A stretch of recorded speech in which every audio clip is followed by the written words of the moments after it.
Just moments ago, this family's spaceship was hit by a space station, forcing them to make an emergency landing on an unknown nearby planet. They barely survived the crash, only to discover the planet was a frozen wasteland, endless ice, and absolutely lifeless. Even their only ship crashed straight through the surface of a lake. All they could do was watch helplessly as the ship carrying all their supplies slowly sank to the bottom. Just a month ago, they were still celebrating Halloween on Earth. Then suddenly a news broadcast interrupted the TV. A massive asteroid was on a direct collision course with Earth. To preserve human civilization, the government launched an emergency interstellar colonization plan, selecting only the best candidates to be sent into space. Using her position at the space agency, the mother got the whole family approved. Right as Earth was destroyed, they boarded the space station just in time and headed deep into space in search of a new habitable planet. But the station was mysteriously damaged and the family was forced to take an escape ship and land on the nearest planet. After the crash, they spotted another ship also landing this planet. They were about to contact the other survivors, but right then their own ship suddenly cracked through the ice and began sinking into the lake. Their one stroke of luck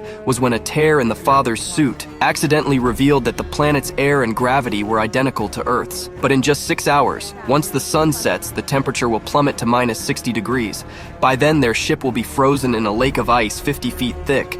The batteries will fail with the cold and they'll freeze to death. Time was running out. So the father made a tough call. He told his smallest son, John, to dive into the lake, then enter the ship through the nearest hatch to retrieve the battery. But his daughter Judy, worried for her brother, jumped into the freezing water first. Ignoring her father's protests, Judy swam straight toward the hatch at the back of the ship. When she reached the airlock, she found the water pressure made it impossible to open. So she took it upon herself to swim even deeper toward the battery room through a farther route. She managed to grab the battery, but before she could head back, she felt the temperature suddenly dropping fast. The lake water around her began freezing almost instantly. Judy raced to escape through the hatch, dodging the freezing water as she swam up toward the surface. Her father shouted for her to drop the battery. Seeing the ice closing in at a terrifying speed, Judy had no choice. She let go of the battery and pushed upward with everything she had. Her father's hand was already in the water reaching for her, but the lake was solidifying fast. She was just a few feet away from breaking through, but didn't make it in time. Within seconds, she was frozen solid just a few feet below the surface, like a sculpture trapped in ice.